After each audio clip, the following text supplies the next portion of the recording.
everyone, this is Aya and thank you for watching. I want to thank Chictopia for collaborating with me, and if you haven't checked them out yet, you should definitely go to chictopia.com. It's a fashion/style website and it's just a whole lot of fun. I've been on there for a while and I'm just really excited that they're doing this with me.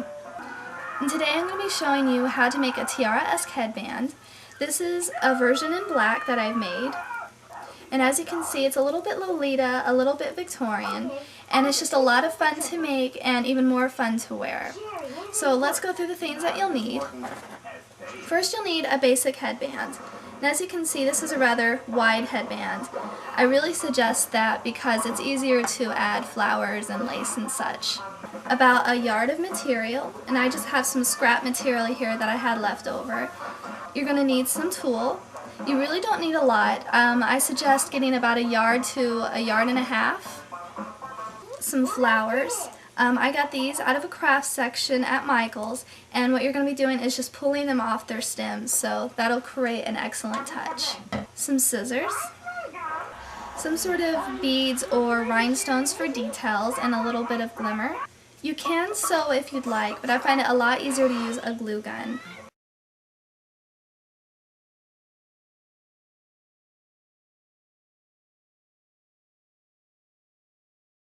Take your headband and lay it over the fabric, towards the outer edge.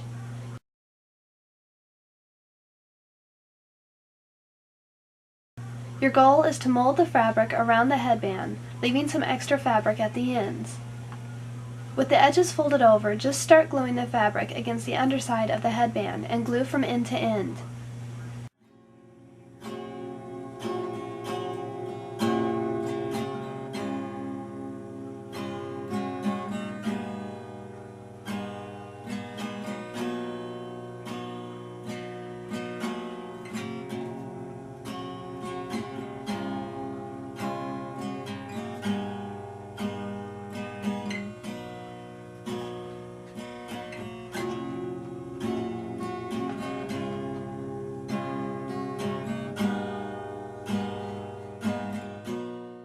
Flip the fabric over the headband so that the whole thing looks like a veil. Now start cutting the excess fabric away.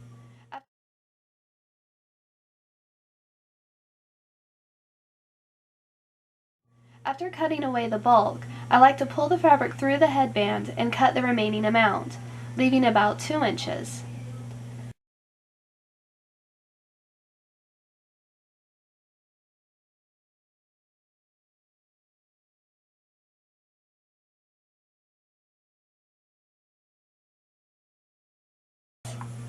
Fold over as before and glue to the other side of the fabric. Do this from end to end of the headband, just as before.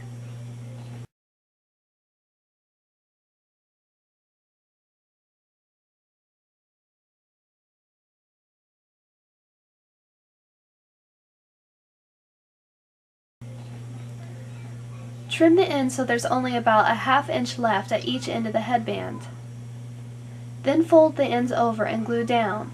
Try to make it as flat as possible.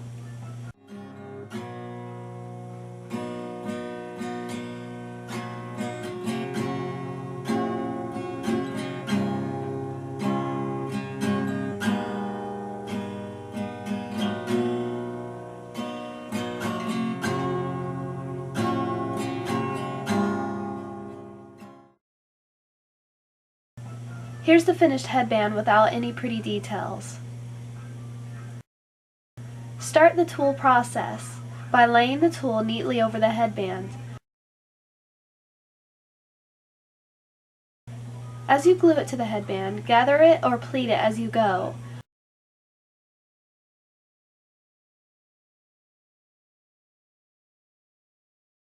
I like to blot the excess glue with a scrap piece of material so I don't burn myself.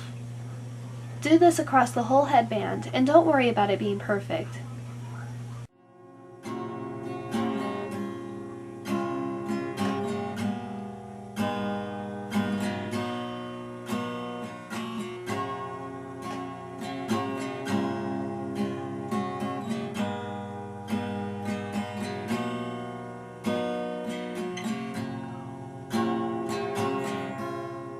I'm doing a strong pleating here, but gathering looks just as nice, so whichever method is up to your liking.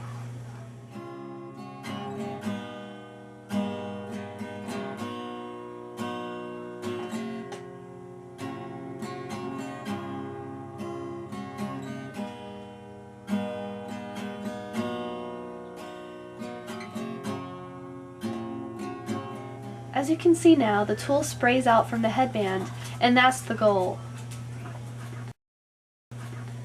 At this point you can cut the tulle, but I'm still saving that until I'm done with gluing on flowers, because I want to make sure that the two balance each other out. This part is easy. Just remove the flowers from their stems and glue them onto the headband according to your taste.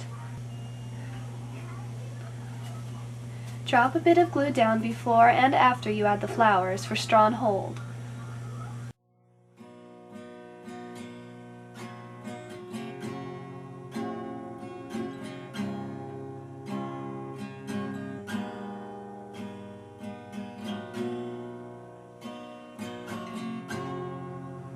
Now I'm adding a different flower for variance. This isn't necessary and is up to you to do.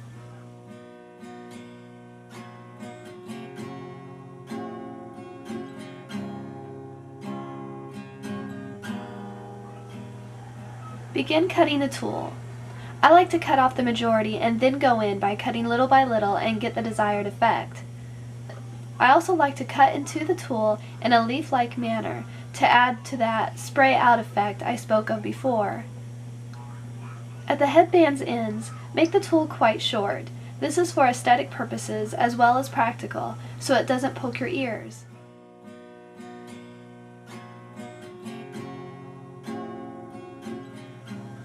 Now I'm adding tiny white beads. It's hard to see on the video, but in person it creates a nice touch while covering up unattractive glue marks.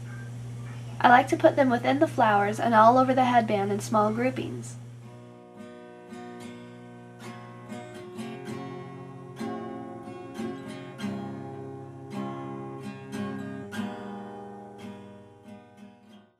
And we're all finished.